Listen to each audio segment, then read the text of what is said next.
You might be planning a get-together with people that you really like but who don't necessarily know each other, or even just people who know each other but are shy.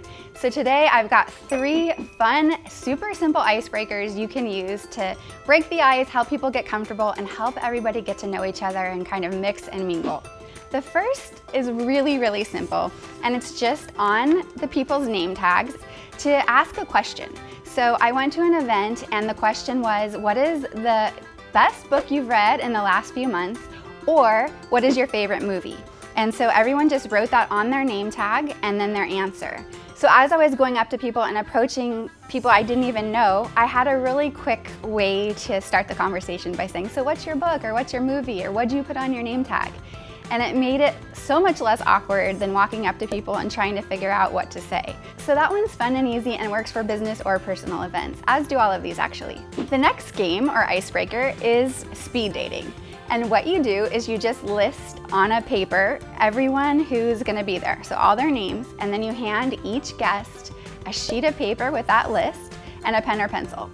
And then they have to go around the group, go around the party, and find one thing they have in common. So I'm Lisa, so I would go to Pat, Melissa, Jerry, one by one, and I would start asking them questions. Where did you grow up? What kind of things do you like to do for fun? And then I write what we have in common as soon as we find it. And you can add some fun and challenge to that by giving it a time limit. So you can say, okay, everyone, you have 5 minutes to figure this out. And everybody's running around everywhere trying to figure out what they have in common. I love this one because it gets people talking, number one. You learn so much about one another, and it creates rapport because you find out what you have in common.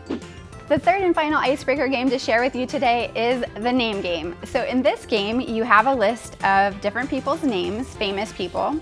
So Abraham Lincoln, Robin Hood, Donald Duck, you name it.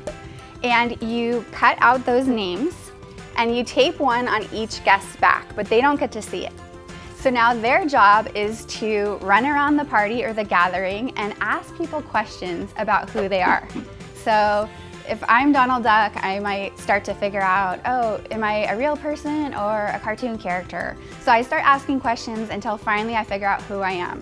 So this game is really fun because it's funny and it creates teamwork as people are trying to help one another discover who they are. One other element you can do on the name game is have it be theme-based. So if you're having, say, a Christmas party, you could have it be different Christmas characters, or whatever your theme is. If it's science, you could have it be different famous scientists. So it can be a fun way to add a little bit more of that theme that you're going for into your gathering. If any of these games sound fun to you, and I highly recommend them because they are a blast, we've already created templates for you so you don't have to reinvent the wheel. So if you want to download any of these icebreaker ideas or templates, you can head over to hellofun.tv/icebreaker and you can download those right there. Now, if you're looking for games that require no gear and no equipment, we've got a great video series that's all about games you can just do impromptu without needing anything, especially if you're home with the kids or your significant other on the weekend and you just like to do something a little bit more fun and interactive and different. You can check that out right now, and I'll see you in the next video.